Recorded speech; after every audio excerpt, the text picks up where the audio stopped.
You walk into that exam room, pencil in hand, maybe feeling a bit nervous, ready to tackle the questions. But have you ever stopped to think about the silent, intricate dance happening behind the scenes? The effort ensuring every single bit of that exam is absolutely fair and secure. Today, we're taking a deep dive into a really essential, pretty detailed document that governs all of this. It's the Instructions for Conducting Examinations, or ICE, as it's known for the 2025-26 academic year. Yeah, it's put out by the Joint Council for Qualifications, the JCQ. They represent, many of the big UK exam boards. And our mission today isn't just to, read out a rule book. No, definitely not. Think of us as guides through this blueprint for exam integrity. It's written for heads of centers, senior leaders, exams officers. But we want to pull out the key bits, the surprising things maybe. The aha moments. Exactly, the things that show the incredible effort that goes into making sure it's a level playing field for you. It's kind of a shortcut to understanding the hidden machinery behind high-stakes tests and why you can actually trust them. Right. So this deck dive should pull back the curtain, show you the meticulous planning, the really stringent security, and honestly, the human vigilance needed to make sure your hard work gets assessed fairly, that your qualifications mean something. Okay, let's unpack this then. Our journey starts way before any question paper gets handed out. It begins deep inside secure rooms and with digital safeguards. This is the foundation of exam integrity. Why is this level of detail so critical right from the get-go? Well, it really boils down to trust, doesn't it? Yeah. These incredibly detailed instructions, they exist purely to make sure exams are run consistently and securely everywhere. Right, same rules for everyone. Precisely.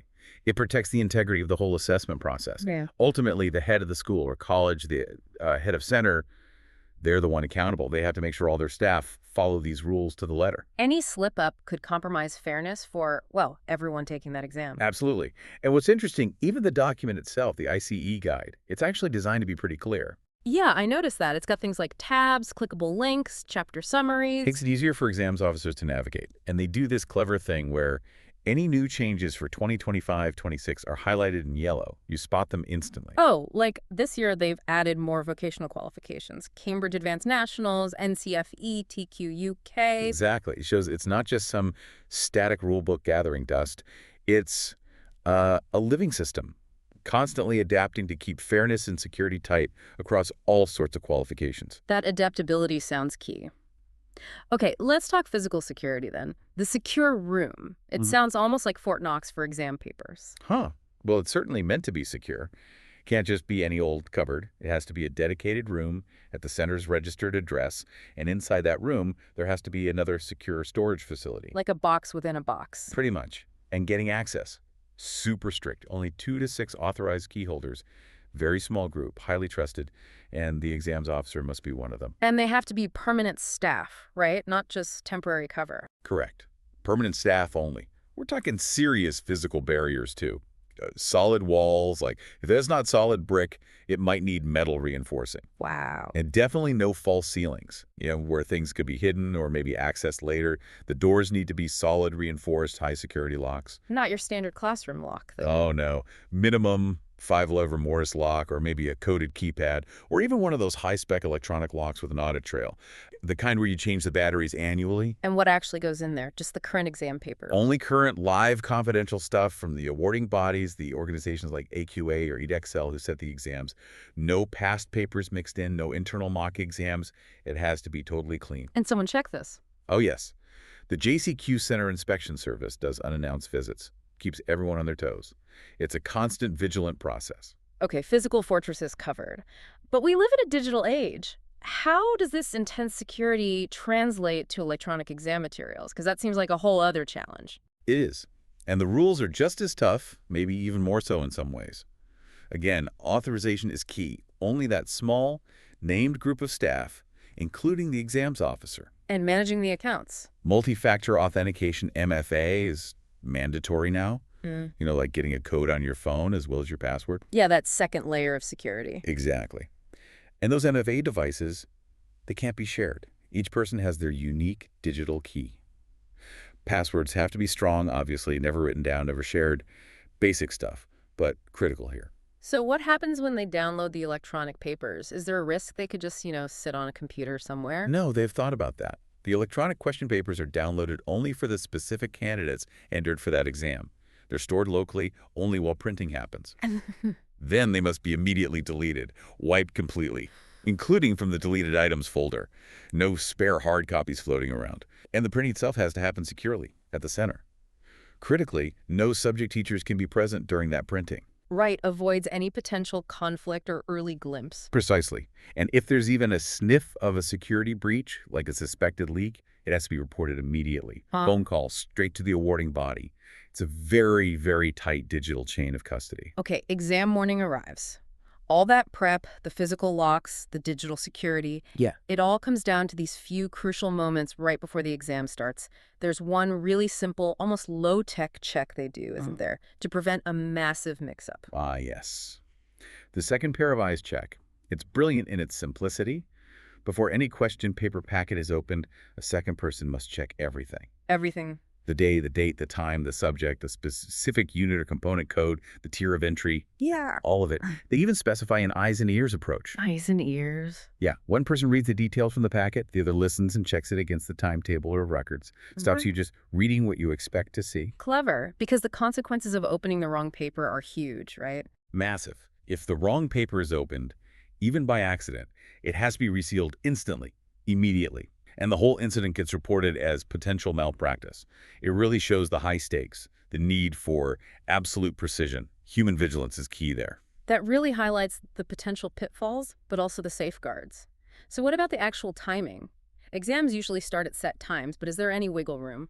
Generally, it's 9:00 a.m. for morning sessions, 1:30 p.m. for afternoons, standard published times. But UK centers can start up to 30 minutes earlier or later without needing special permission. Oh, okay. But there must be conditions. Absolutely. If you start early, those candidates have to be supervised, kept under exam conditions, basically until 1 hour after the official published start time. Prevents any info getting out. And if they start late? Similar idea. They're supervised from 30 minutes after the published start time until they actually begin their exam. Keeps everyone in the same boat regarding timing and potential communication. What about clashes, if you've got two exams back to back? That happens. Yeah. But the clashes have to be official timetable clashes, not because you arranged a dentist appointment or something. Candidates can have supervised breaks, but they're short, max 20 minutes, and usually have to be taken under formal conditions, often inside the exam room itself. And what about those horror stories of students with, like, 6 hours of exams in one day? That Yeah. must be incredibly tough. How does the system cope then? That's pushing it, for sure. For those really extreme timetable clashes, the rules specify over 6 hours for GCE, which is like A-levels, or 5.5 for GCSEs. In one day, there's a last resort measure. Which is? Overnight supervision. It's Right. exactly what it sounds like. Wow. Yeah, it involves intensive, continuous supervision. Someone is with the candidate constantly, even on journeys overnight. No contact with anyone who might know anything about the exam content. So no phone, no internet, no TV. None of it. Total isolation from potential exam information. There are specific JCQ forms to fill out. It's a huge undertaking. Really shows the extraordinary lengths they'll go to maintain security and fairness, even in the most challenging situations. Okay, let's shift focus to the actual room you sit the exam in, the examination room itself. What are the requirements there to keep everything standardized and secure? Well, the environment has to be suitable. Proper heating, lighting, ventilation, and minimal noise or disturbance. That's basic. But then there are specifics. Like the clock. Yes, a clear, reliable clock must be visible to every single candidate, along with a board or maybe a flip chart showing key info, the center number, the subject, the paper number, and the actual start and finish times, plus the date. I read that countdown clocks aren't allowed. That's right, explicitly forbidden, probably to avoid adding extra stress. Seating is also key. A minimum distance, 1.25 meters center to center, is specified. To stop people looking over shoulders. Exactly. Prevent overlooking, accidental or otherwise. Ideally, everyone faces the same direction too. And once the room prep starts, until everything's cleared away afterwards, it becomes a designated examination room. Meaning? Meaning it's only used for that exam during that time, no other classes, no meetings. And outside every exam room, those crucial posters must be displayed. The warning to candidates and the unauthorized items list. They've even updated the warning poster for NCFE this year. That brings us to a really important point for you, the candidate. What can you actually bring into that room? Because this is where your personal responsibility kicks in, isn't it? Absolutely. And getting this wrong can lead to malpractice allegations, Yeah. which is serious. Generally, you can only bring things listed on the question paper itself, like maybe a specific anthology for an English exam or a set text. What about calculators? Calculators are usually allowed for maths and science, but Like, they have to be primarily for calculations. No language translation features, no symbolic algebra manipulation, definitely no communication functions. or stored information. Right, except maybe preset scientific constants. Some have an exam mode which switches off prohibited functions, and that's fine if it makes the calculator comply with the rules. What about dictionaries? Bilingual dictionaries are allowed, but only if your first language isn't English, Irish, or Welsh, and only for certain exams. And the center has to check them thoroughly beforehand for any hidden notes or data. They can't contain pictures or definitions either, just translations. Okay, so what's on the definite no-go list? The things you absolutely cannot have. This is the big one for candidates. Mobile phones, smartwatches, any kind of earbuds like AirPods, MP3 or MP4 players, smart glasses, tablets, unless it's an approved word processor for access arrangements. All strictly forbidden. And if you have one by mistake? It must be handed in or placed well out of reach before the exam starts. No excuses. Even pencil cases have to be see-through now. Food and drink. Allowed, but needs to be out of its original packaging, in clear, transparent containers. Drink bottles must be transparent, labels removed. It's all about transparency and preventing hidden notes. And word processors, if someone needs one. If you have an access arrangement allowing a word processor, it has to be cleared of all stored data. And this is a key update. It must not have AI tools enabled. No predictive text, no automatic spell check or grammar check, unless a scribe has been specifically approved as part of the arrangement. They're really trying to eliminate any potential for unfair advantage there. That's the goal. Absolute fairness. Okay, finally, let's talk about the invigilator. The person physically in the room with you, they're not just sitting there watching, are they? They have a very specific job. Very specific and incredibly important. Their core role is to ensure every candidate has an equal opportunity, to maintain the security of the exam, and crucially, to prevent any malpractice. And they're trained for this. Rigorously. The training has to be recorded too.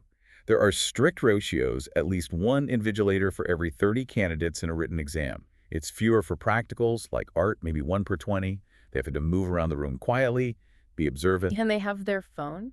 Only for emergencies, and it must be kept on silent, not for personal use. And what they can't do is just as important. Like what? They cannot read the actual question paper. Other than the front cover instructions, they can't direct you to specific questions, offer any advice on how to answer, explain what a word means, or comment on the exam content at all. Beyond reading out maybe an erratum notice if there's a correction. Exactly. Apart from official instructions or corrections, they must remain completely neutral regarding the paper's content. It maintains absolute fairness, prevents any candidate getting an unintentional hint or advantage. We've talked about the rigidity, but not every exam situation is identical, and certainly not every learner is. How does this system, which sounds so strict, actually flex to accommodate individual needs while still keeping things fair? That's where access arrangements come into play. These are pre-agreed adjustments for candidates with specific needs, disabilities, or learning difficulties. The whole point is to remove barriers, not to give an unfair advantage. So what kind of things are we talking about? Some are straightforward and don't need prior approval, like using colored overlays if you have visual stress, or maybe low vision aids. But others involve specific support personnel. Like a scribe or a reader. Yes, or a language modifier, practical assistant, computer reader, prompter, even a sign language professional. Each role has very defined limits. And how do they ensure integrity when it's one-to-one support like that? Good question. For many one-to-one arrangements, they use what's called a roving invigilator. That's an additional invigilator who drops in frequently to observe, just to ensure the rules are being followed correctly. It provides that extra layer of oversight. And the support staff themselves, can they be just anyone? Absolutely not. There are strict rules. They cannot be the candidate's own subject teacher for that exam. They can't be a relative, a friend, or even another student at the center. They have to be properly trained and understand precisely what they can and cannot do. Could you give an example, like a prompter? What can they actually do? A prompter is there for students who lose focus easily. They can give limited cues, maybe verbal or written, like "Jack, focus on the question," or perhaps pointing to the clock and saying 15 minutes left. but they're strictly forbidden from giving any advice on the exam questions or how to answer them. It's purely about maintaining focus, providing genuine support, not an academic advantage. That level of detail is quite something. It reassures you that the support is there, but tightly controlled. Okay, but what about major disruptions? The unthinkable happens if a fire alarm goes off mid-exam, or maybe something bigger, affecting a whole region. Contingency planning is mandatory. Every single exam center must have a written plan covering emergencies like fire, flood, or if the building suddenly becomes unusable. What happens in an evacuation? Do you just lose the time? No, the procedure is very clear. Stop writing immediately. Invigilators collect the attendance register. Everyone evacuates silently. And this is crucial. Candidates must be kept together and closely supervised during the evacuation to prevent any discussion about the exam paper. So no comparing answers while waiting for the fire engine. Definitely not. The exact time of the interruption is recorded, and once it's safe to return, the candidates are given their full remaining working time. The ordering body is informed, of course. And for bigger problems like widespread snow or transport strikes. The JCQ designates specific contingency sessions or days within the main exam timetable period. They've already set these for summer 2026, for instance. These are fallback dates. If a national or significant local disruption means an exam has to be postponed, it might be rescheduled to one of these contingency dates. So candidates need to be available then? Yes, the guidance is clear. Candidates must remain available up to and including the final contingency date. If an exam has to be moved to that date and you're on holiday, you risk missing it entirely and potentially not being eligible for any enhanced grading considerations that might apply in those circumstances. It shows the system's resilience, its ability to adapt even to major unforeseen events, always prioritizing giving you a fair chance to complete your assessment. Wow. We've really journeyed through this intricate world of exam protocols, uncovered layers of security, precision, all this human effort you probably never even knew existed behind that exam room door. It's quite something when you lay it all out. Hmm. What we've really seen is a system built on, well, painstaking detail, isn't it? From the exact type of lock needed on a secure room door, Yeah, the five-lever mortise lock. to that second pair of eyes checked before a paper is opened, the specific ban on AI tools and word processors now, the really meticulous supervision during timetable clashes or emergencies. Every single rule, every procedure, it's all there for one reason. To make sure the exam is a true reflection of your knowledge and skills. Exactly. Free from any unfair advantage or disadvantage. Just a level playing field. It's a pretty profound testament, actually, to the value we place on fair assessment, on academic honesty, and the trust that has to underpin every single qualification you work so incredibly hard for. So maybe the question for you, listening to this deep dive into the kind of hidden world of exam administration, what does knowing the sheer scale of this effort reveal to you about the trust, the integrity behind it all? Does understanding these unseen mechanics maybe change your perspective on the value of your own achievements, or even your own role in helping uphold the fairness of it all? Something to think about, definitely. We hope this deep dive has given you a whole new appreciation for the silent guardians of your academic journey.